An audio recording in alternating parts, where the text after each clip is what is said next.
The dust of Africa rises. Two armies face each other beneath the burning sun, one led by the most feared general the world has ever known, the other by the only man who dares to challenge him. In 202 BC, on the plains of Zama, Hannibal Barca, the Lion of Carthage, meets Scipio Africanus, the rising star of Rome. It is not just a battle. It is the reckoning of legends, a final duel that will decide the fate of the ancient world. This is how Hannibal met his end. For 17 long years, the world had watched two empires tear at each other's throats. From the snowy peaks of the Alps to the burning plains of Italy, Hannibal Barca had brought Rome to the edge of extinction. Cities burned, legions were slaughtered. At Cannae, more than 50,000 Romans fell in a single day. Yet even in victory, Carthage hesitated, and Rome endured. Now, after decades of war, the final chapter is about to be written. As Hannibal returns home to defend his city, he faces a new kind of enemy, one forged in his own image. Publius Cornelius Scipio, a young Roman who had studied every one of his battles, mastered his tactics, and come to Africa to end the war once and for all. Two masters of war, two nations standing on the edge of destiny. The stage is set for the Battle of Zama, where one empire will rise and another will fall. For nearly 2 decades, the ancient world trembled under the shadow of one man, Hannibal Barca, the scourge of Rome. From the moment he led his army, elephants and all, across the frozen Alps, his name became legend. Rome, once arrogant and unchallenged, had tasted fear for the first time in its history. Now, in 202 BC, that long and terrible struggle neared its end. The Second Punic War had burned across the Mediterranean for 17 years. Cities had fallen, empires had strained, and generations had known nothing but war. Yet, on the plains near a small North African town called Zama, destiny prepared one final stage, a meeting between two of the greatest military minds in history. Hannibal, the undefeated genius of Carthage, Scipio Africanus, the rising savior of Rome. The fate of the ancient world would hinge on what happened that day. Chapter 1. The Ghost of Cannae. To understand Zama, one must first remember Cannae, the darkest day in Roman memory. 16 years earlier, Hannibal had encircled and annihilated an army twice the size of his own. Over 50,000 Romans had fallen in a single afternoon. It was not merely a defeat, it was a humiliation carved into Rome's soul. Hannibal's strategy at Cannae became the textbook of annihilation. His double envelopment destroyed Rome's finest legions, proving that brilliance could topple brute force. Yet after that day of triumph, victory slipped through his fingers. Carthage, cautious and divided, refused to send reinforcements. Hannibal lingered in Italy for years, a predator without prey, while Rome rebuilt. The Senate, chastened but unbroken, refused to negotiate. Instead, they learned. They adapted. Out of ruin, Rome forged a new kind of general, one who studied Hannibal not with hatred, but with admiration. His name was Publius Cornelius Scipio. Chapter 2. The rise of Scipio. Scipio had survived Cannae as a young officer, witnessing the slaughter firsthand. He swore then that he would not rest until Hannibal was defeated. Over the next decade, he rose through the ranks, displaying a daring intelligence rare among Roman commanders. In Spain, Scipio transformed Rome's fortunes. He captured New Carthage, liberated Iberia, and shattered Hannibal's brothers Hasdrubal and Mago. Unlike many of his peers, Scipio fought with imagination. He respected his enemies, learned their tactics, and infused Roman discipline with Carthaginian flexibility.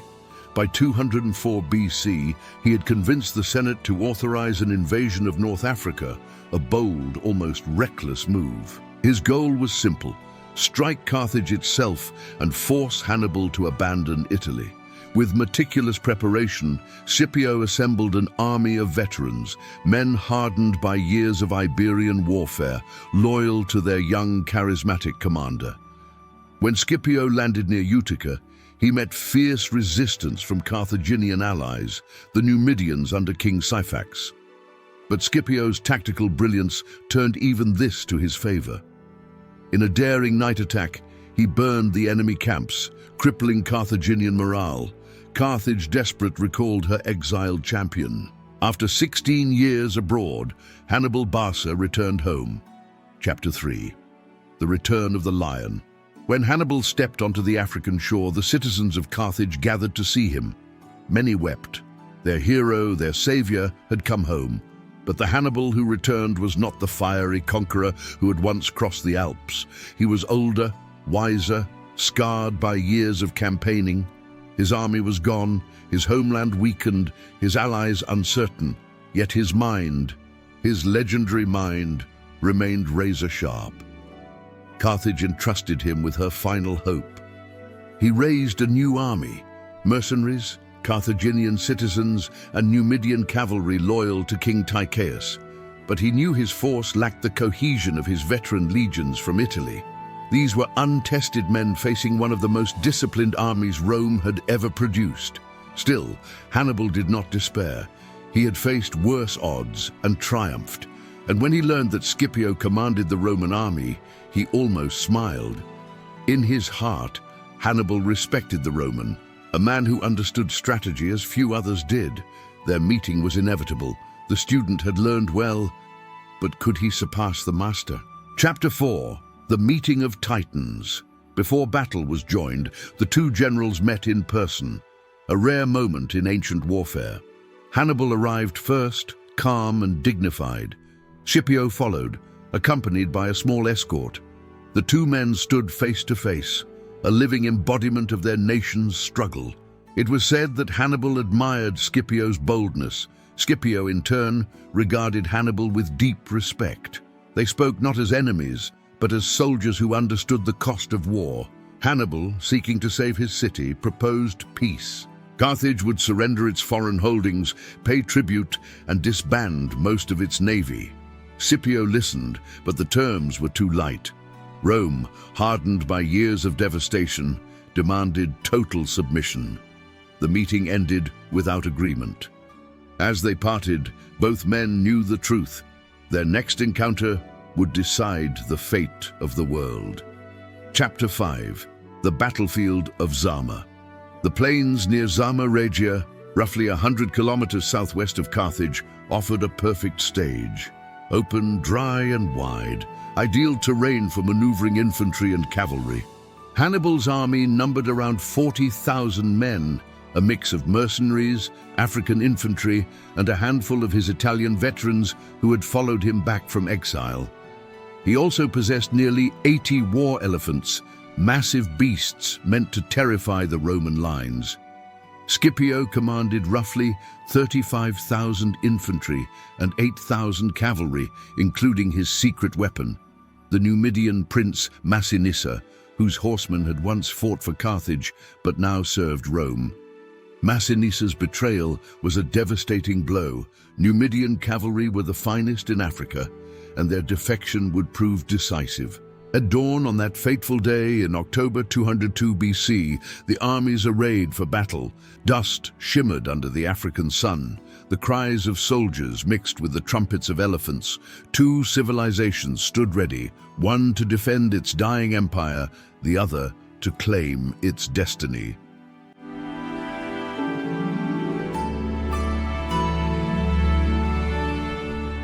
Hannibal, ever the master tactician, arranged his forces in 3 lines. The first line comprised his mercenaries, Gauls, Ligurians, and Balearic slingers, men fierce but unreliable. The second line held Carthaginian and Libyan infantry. His final line, his veterans from Italy, stood silent at the rear. These were hardened warriors, survivors of Cannae, now grey-haired and scarred. Hannibal trusted them above all others. In front of his entire army stood his elephants, a living wall of muscle and tusks. Hannibal intended to unleash them first, breaking Rome's formations before his infantry engaged. If the Romans could be disrupted early, their discipline, their greatest strength, would fracture. Yet Scipio had studied Hannibal for years. He anticipated this move. Chapter 7. Scipio's Counterplan. Scipio arrayed his legions in an unorthodox formation. Instead of the usual dense checkerboard, he left wide lanes between the maniples, gaps leading from front to rear. To an untrained eye, it looked like weakness, but it was genius. When the elephants charged, they would have space to pass harmlessly through the Roman lines, where skirmishers and trumpeters waited to panic and drive them away. Scipio had even instructed his men to sound the horns in unison, creating a deafening wall of noise to frighten the beasts. Behind his legions, Scipio placed his cavalry on both wings, Massinissa on the right, Laelius on the left, ready to flank the Carthaginians once the elephants were neutralized. Everything was set. Chapter 8. The Charge of the Elephants. The battle began with a blast of horns. Hannibal raised his arm, and the elephants surged forward. The ground trembled. Their roars filled the air as they thundered toward the Roman lines, dust swirling around them like smoke. Some crashed straight into the maniples, but Scipio's lanes worked perfectly. The elephants barreled harmlessly through, chased and harassed by Roman javelins and blaring trumpets. Others panicked, turning back into Hannibal's own lines, trampling his front ranks. Confusion rippled through his mercenaries. Seizing the moment, Scipio ordered his trumpeters to sound the advance. The Roman legions marched forward, steady, relentless, the sound of shields and sandals echoing across the plain. Chapter 9. The Clash of Infantry. The mercenaries fought savagely but without coordination. The Roman front lines smashed into them with brutal efficiency. Hannibal's second line tried to hold formation, but the retreating mercenaries caused chaos. Some refused to give way, and skirmishes erupted between allies. Hannibal, watching from his elevated position, remained calm. This chaos was part of the storm he had predicted. He knew the real test would come when Scipio reached his veterans, the men who had followed him through Italy for 16 years. As the Roman legions pressed forward, they met the final Carthaginian line. Now the true battle began. Chapter 10. Veterans of Italy. These were the survivors of Trebia, Trasimene, and Cannae, men who had fought Romans all their lives. They locked shields and advanced with mechanical precision. For the first time that day, the Roman advance slowed. The plain of Zama became a storm of dust and blood. Spears shattered, swords rang, shields splintered. Neither side gave an inch. Scipio rode along the front, shouting encouragement, while Hannibal directed his reserves with quiet authority. It was as if time itself paused.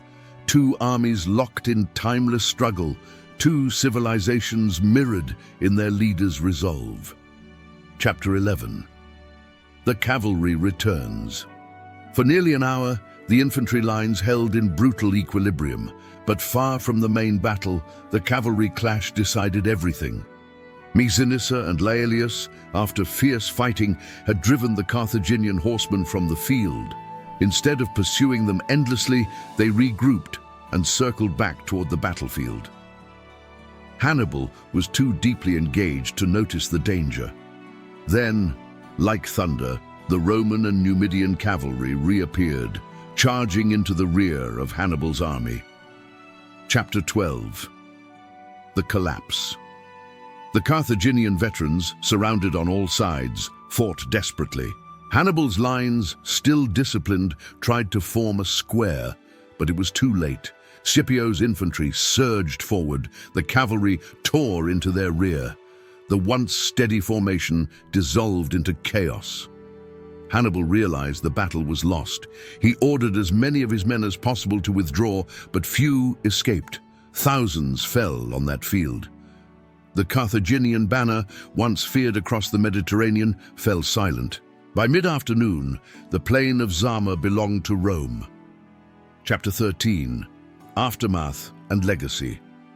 When the dust settled, Scipio Africanus stood victorious. Hannibal Barca, the man who had humbled Rome, was defeated for the first and only time in open battle. Carthage sued for peace. The terms were harsh. Carthage surrendered its fleet, paid enormous reparations, and swore never again to wage war without Rome's consent. The Second Punic War was over.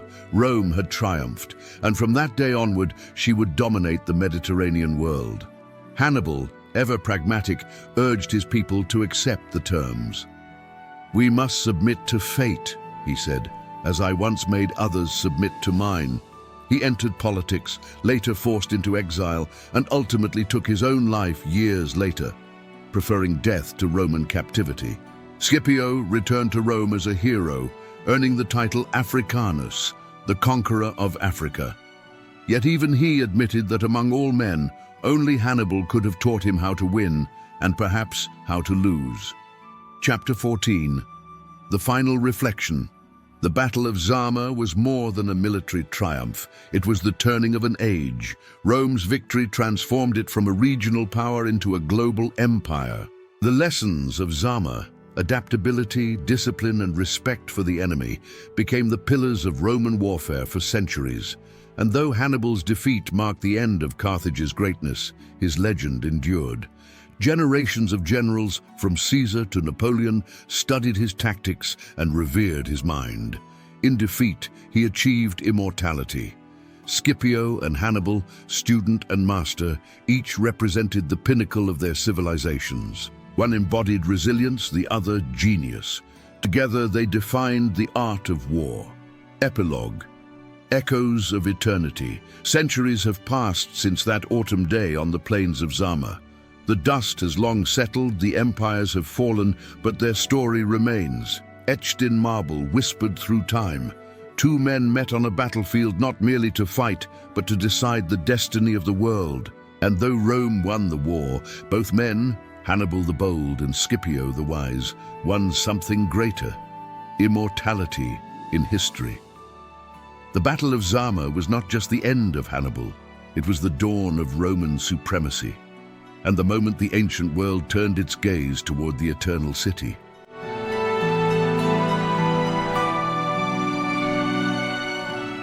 When the dust settled on the plains of Zama, the age of Carthage ended and the age of Rome began. Hannibal, the man who once terrified the Republic, was defeated by the very kind of mind he had inspired. Scipio Africanus, calm, disciplined, and visionary, had learned every lesson his enemy had taught him. It was more than a battle of swords. It was a battle of intellects, of endurance, of destiny itself. And in that moment, as Hannibal watched his army crumble, even he must have known that his defeat was not disgrace, but prophecy. For in teaching Rome how to fight, he had unknowingly taught Rome how to conquer the world. From that day forward, the name of Scipio Africanus would echo through Roman history, the man who avenged every Roman death and humbled the greatest general alive. And Hannibal Barca, though defeated, would live forever in legend. His genius admired even by his enemies, his story told for millennia. The Battle of Zama was not just the end of a war. It was the moment the ancient world changed forever, when Rome's destiny as a global empire truly began. Because in the ashes of Carthage, Rome found its immortality.